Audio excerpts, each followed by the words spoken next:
नमस्कार। मैं आशा आप सभी का अपने YouTube चैनल स्टोरीज वर्ल्ड विदासा में स्वागत करती हूँ। आज की कहानी हमारे प्रसिद्ध लाल बहादुर शास्त्री की जीवन की एक छोटी सी घटना है। इस घटना का शीर्षक है आम आदमी। आइए सुनते हैं यह छोटी सी कहानी। यह घटना उस समय की है जब लाल बहादुर शास्त्री उत्तर प्रदेश सरकार में मंत्री थे। माघ का महीना था। प्रयाग में संगम के तट पर कल्पवास करने उनकी माता श्रीमती राम दुलारी आई हुई थी। उन्हें वहां 1 महीना रहना था। वे संगम की रेत में एक साधारण सी कुटिया बनाकर रहने लगी। जब प्रशासन को यह बात पता चली कि शास्त्री जी की मां एक साधारण कुटिया में सभी के साथ रह रही हैं, तो एक वरिष्ठ अधिकारी आया और आदरपूर्वक बोला, माताजी, ये जगह आपके लिए नहीं है। ये जगह आम जनों के लिए है। आप यहाँ से चलिए। आपके रहने का इंतजाम सरकारी बंगले में कर दिया गया है। यह सुनकर राम दुलारी ने कहा, क्यों भैया, ये आम जन क्या होते हैं? हम सबसे अलग हैं। और सबसे अलग है तो कैसे? मुझे यहीं रहने दो।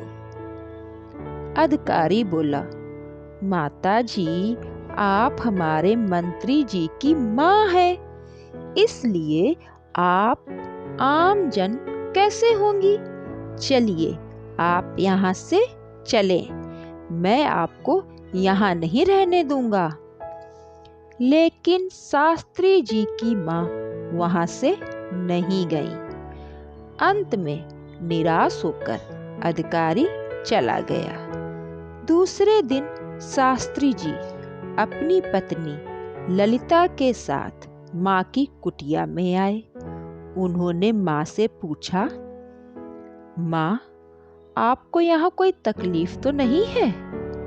मां बोली, बेटा, तकलीफ तो नहीं है, लेकिन कल तुम्हारे विभाग का एक अधिकारी आया था मुझे यहाँ से ले जाने के लिए।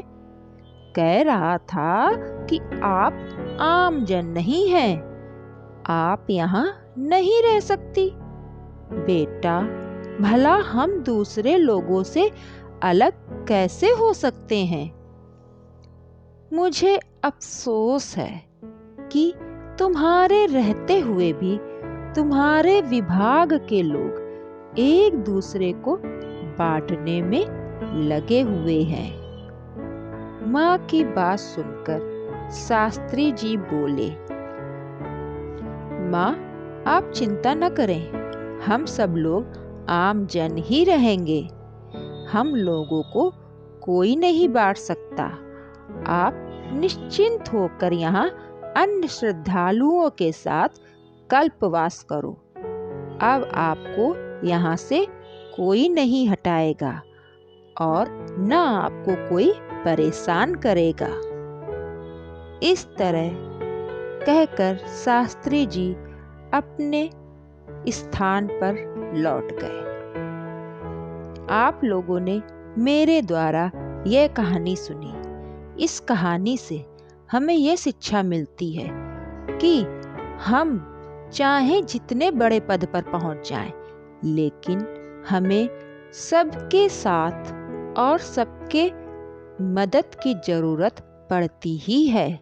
इसलिए हमें कभी भी अपने पद का अभिमान नहीं करना चाहिए और खास तो बिल्कुल ही नहीं समझना चाहिए, क्योंकि ईश्वर ने आपको जो पद दिया है वह ईश्वर के द्वारा ही मिला है। हमें कभी भी उस पद का अभिमान करके अपने आप को खास नहीं समझना चाहिए। हम सभी के बराबर ही रहते हैं।